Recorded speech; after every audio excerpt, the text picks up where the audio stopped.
আসলে কি বলবো আপনাদেরকে, বলার মতো কোনো ভাষা নেই। গতকাল মধ্যরাত থেকে ফুলগাজীতে এসে অবস্থান নিয়েছি আমরা বেশ কয়েকটি উদ্ধারকারী দল। এখনো পর্যন্ত বিকেল 5টা পর্যন্ত আমরা আসলে ফুলগাজীর যে আশেপাশে এলাকা ঘনিয়ামোড়া, চিতুলিয়া, বক্স মাহমুদ, উত্তর দৌলতপুর, দক্ষিণ দৌলতপুর, ফুলগাজী সদর ইউনিয়নের যে সমস্ত গ্রামগুলো আছে এখনো পর্যন্ত আমরা 10% মানুষকে উদ্ধার করতে সক্ষম হয়নি। নারী, শিশু, বয়োবৃদ্ধ সহ হাজার হাজার মানুষ পানিতে আটকা পড়ে মৃত্যুর প্রহর গুনছে। নেই কোনো বোট, নেই কোনো নৌকা।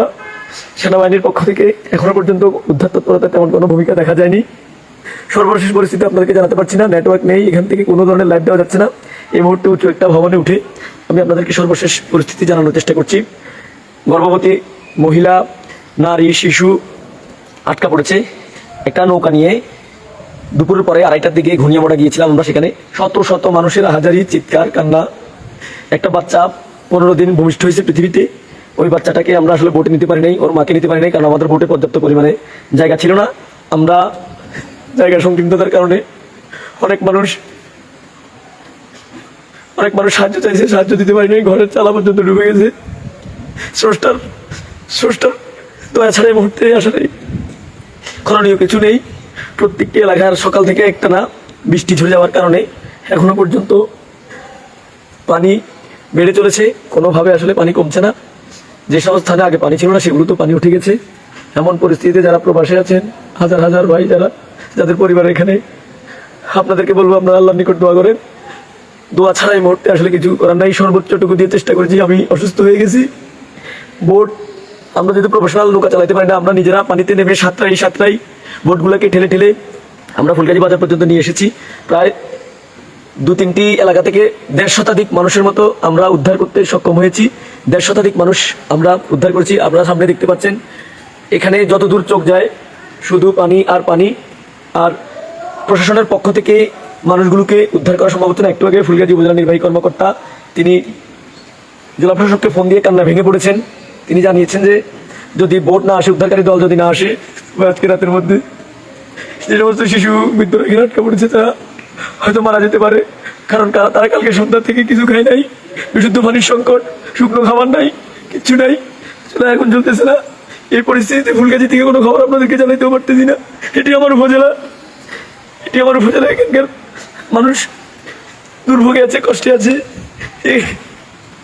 আমি আপনাদেরকে কি বলবো, বলার মতো কোনো ভাষা আমার নাই। আমি কালকে রাত থেকে 1 ফোঁটা পর্যন্ত ঘুমাই নেই, শুধু আপনাদেরকে এই খবর জানানোর জন্য। এখানে 1তলা, 2তলা, 3তলা বিশিষ্ট যে সমস্ত ভবন বাড়িগুলো ছিল এগুলো সমান পানি উঠে গেছে। যারা টিনের ঘর তাদের তো আরো অনেক আগে ডুবেছে। গৃহপালিত পশু, কুকুর, বিড়াল চোখের সামনে সবকিছু মারা যাচ্ছে। আমরা কিছু করতে পারতেছি না।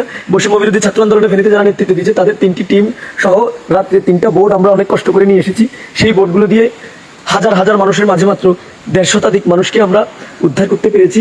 1.5 শতাধিক মানুষকে আমরা উদ্ধার করতে পেরেছি। একটা লোক হাতে পায়ে ধরে বারবার যেই যাচ্ছে কান্না করতেছে। সাতকুচিয়া নদী পার হয়ে ওখানে যেতে হয়।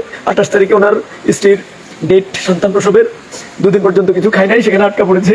কোনো উদ্ধারকারী দল সেখানে পৌঁছাতে পারতেছে না। স্রষ্টার রহমত এই মুহূর্তে কিছু করার নাই। স্রষ্টা যদি আমাদেরকে রহমত করে তবে এই মুহূর্তে আমরা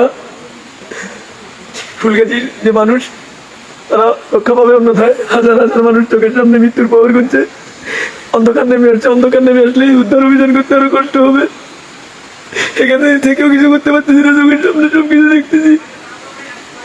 আপনারা সবাই দোয়া করেন, যে যার জায়গা থেকে দোয়া করেন।